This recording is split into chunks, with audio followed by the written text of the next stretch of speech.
then you have an existential risk in your company. Sometimes it drives me crazy. Processes that were better digitalized 30 years ago than today. AI will be 1,000 times more effective. Possibilities will be ridiculous. Hi, Christian. He Hi. is CEO of LeanLaundry and an expert in lean management about digital transformation in our industry. Christian, when we talk about the future of the laundry industry, the word digitalization always comes up first. But what does it actually mean in practical terms for a laundry operation? That's a good question. The obvious thing is that there is no paper. Every process that involves paper is by definition not digitalized. But on the other hand, it's not just paper, it's also spreadsheets like Excel or Google Sheets or whatever, and also to some extent email. Everything that is not part of a process and that is done manually is actually not a real digitalization. Specifically now, when you said spreadsheets and Excel sheets, it is eye-opening to me because so far I would have thought an Excel sheet is digital, means digitalization, but that's not the case. No, it's not the case. It's nice, and you can do many things with Excel, and I like it, and I'm probably a power user.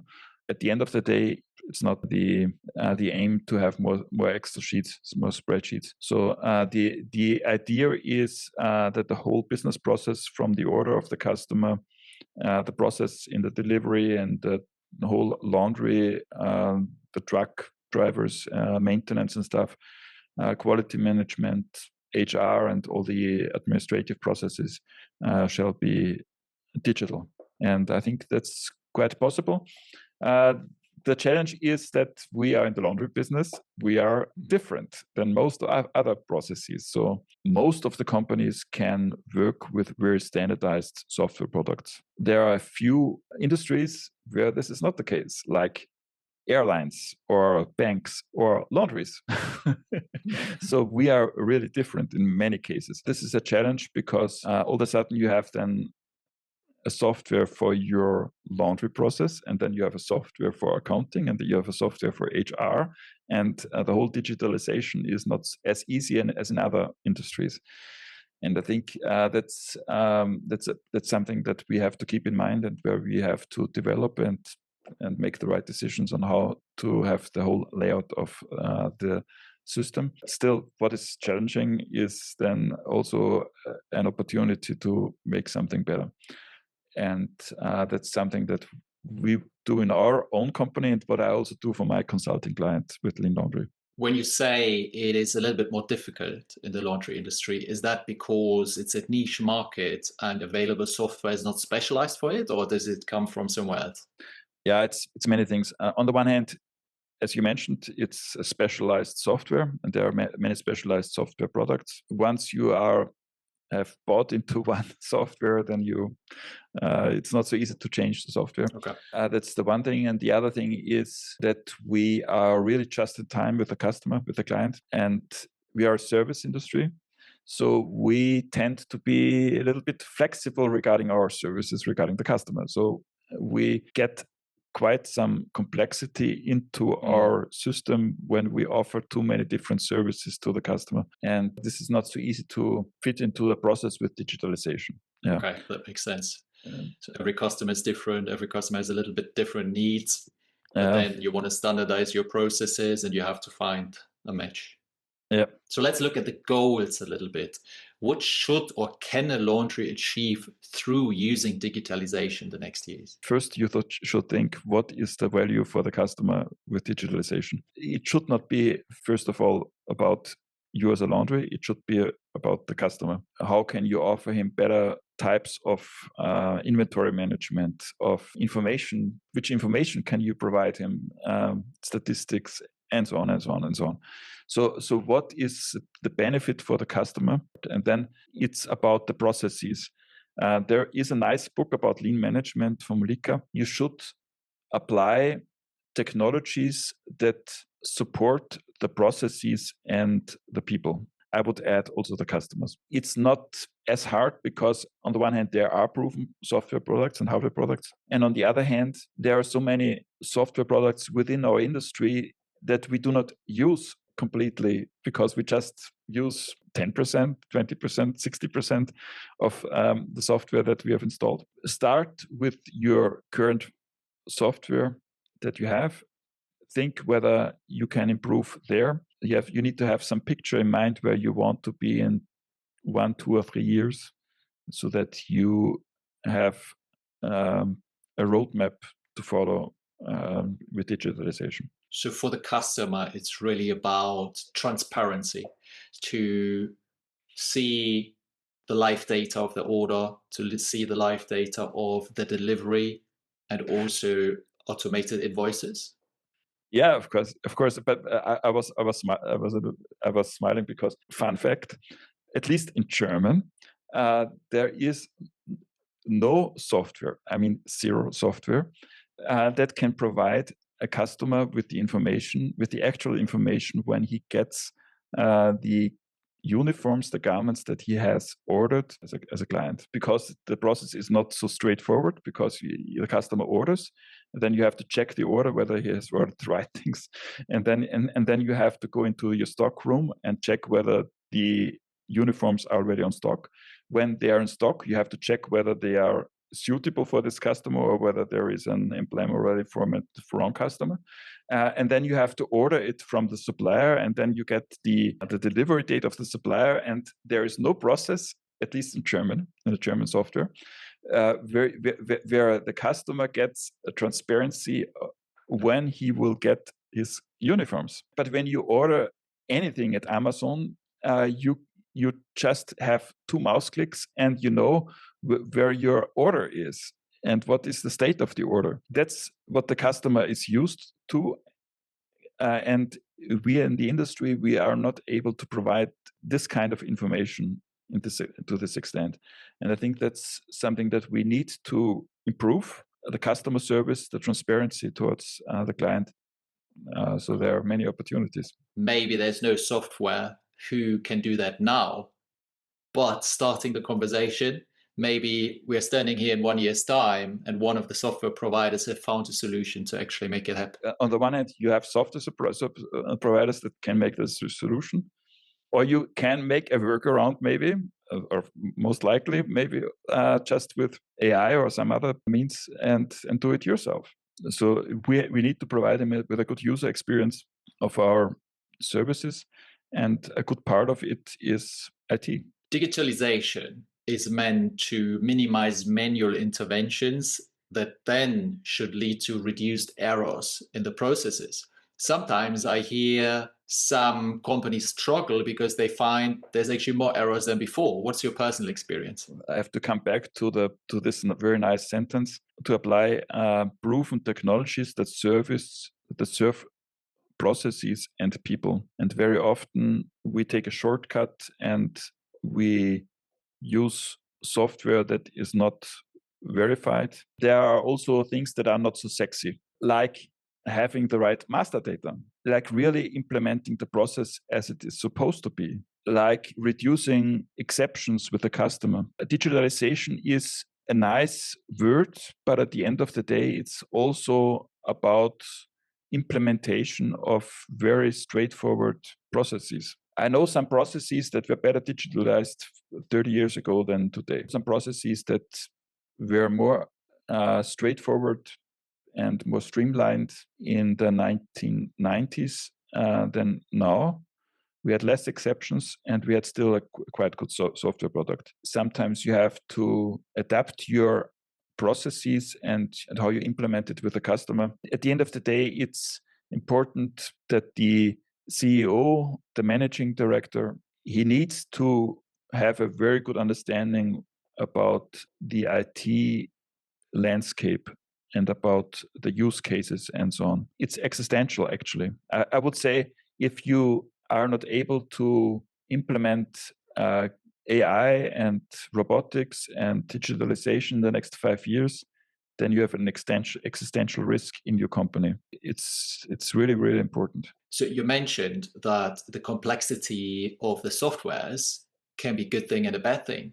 Do you think from your own experience that laundries out there nowadays are utilizing the potential of the laundry softwares on the market? I only can say my experiences in in Europe. I would love to have some consulting gigs in the States because I love America, and I'll be with my family in New York in a few weeks. I know from one software provider that he has almost no customer out of his 200, 300 customers that uses the complete all the features of the software. Of course, there are limitations in the software, and we can always complain that the software is not the best one. And sometimes it drives me crazy. At the end of the day, there are so many opportunities with existing software that we have not utilized right now. And how do you, with LeanLaundry, support laundry specifically when it comes to digitalization? I myself have a laundry business, and all the other clients have laundry businesses, so we help each other. What I try to help with digitalization is to develop a very realistic pathway, what you can implement in the next 12 to 24 months. And I have also some quick wins. There are quick wins that you can implement almost without any cost. I mean, with very small cost. And you get the return on investment within weeks. And on the other hand, you need to have also sometimes encouragement and a roadmap to implement the potentials of your current software. I think it's not so much about changing software products. Sometimes it is. But it's about utilizing what you already have. It's about improving your processes then with transparency. We talked a little bit about the traditional laundry software. Maybe one example, right now we implemented that we have small Android tablets on each machine. Right now we have just 3 buttons. Machine is running, a maintenance call, so a downtime. The next button is technician is on site. So these 3 buttons, and I can show you in another video. Subscribe to the channel. And I see at the end of the day or during the day, whenever, how many incidents were for each machine group. How long did it take for the technician to get to the machine and get started with his work? And how long was the downtime for each machine? And it made miracles, actually. We have had a productivity increase right now of 26% above last year for the last 3 months. It helps to visualize the productivity. It helps to visualize maintenance. It helps everything. I would say it's a proven technology, so it's nothing completely new. So an Android tablet is not rocket science. A cloud application is not rocket science. And it supports the process and it supports the people. That's the idea. So you have implemented live data tracking in your laundry for a comparably low investment. How much of that would you think contributed to the 26% productivity increase? I don't know. I have no idea. Maybe half. Okay. I don't know. Maybe just a third. So it could be a third, could be a half. Yeah. But the investment for that result? I mean, it was nothing. We have a plant with over 100 employees, and we invested less than $10,000, and we have a monthly cost of less than $500. Let the numbers speak for themselves. I mean, it's probably return on investment is below 1 month. So to wrap this up, I would like to hear a little bit for you to look into the future, thinking about AI and automation. Where do you see the industry by 2030? Really hard to say. I think it will change it will change in many things, the industry completely. In 2030, we will have probably our first humanoids on the shop floor. Robotics will be much more prevalent than today.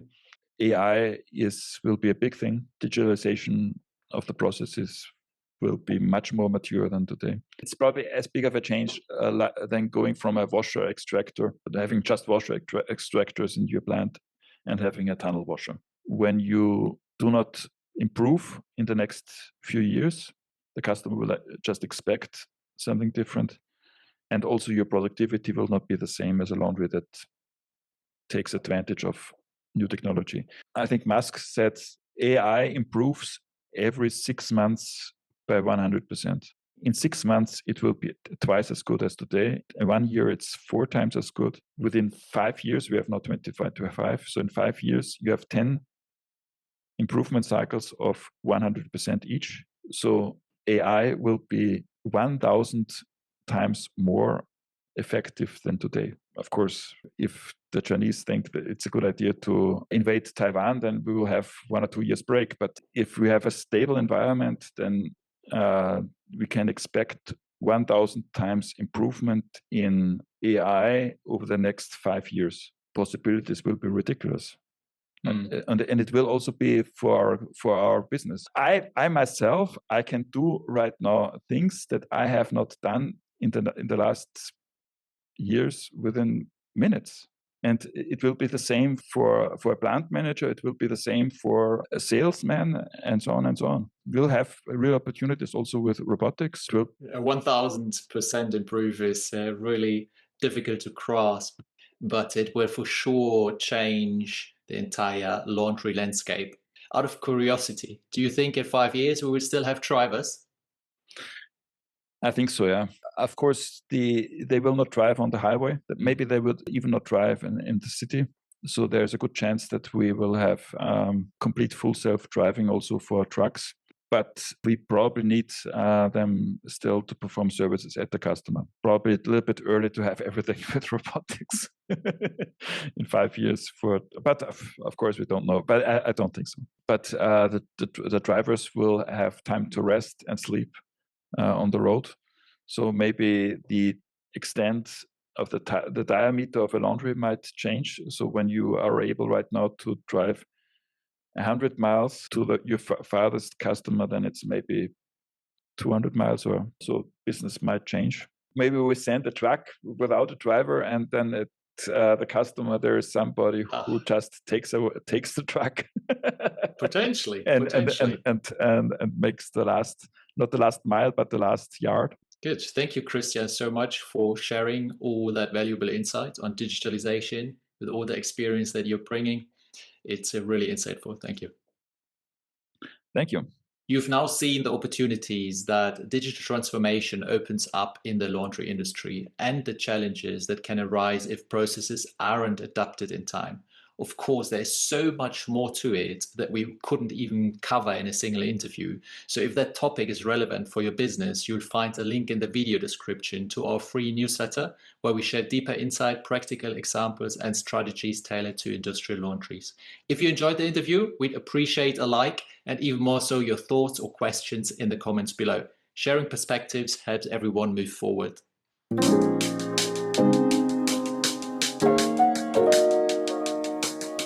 Thank you.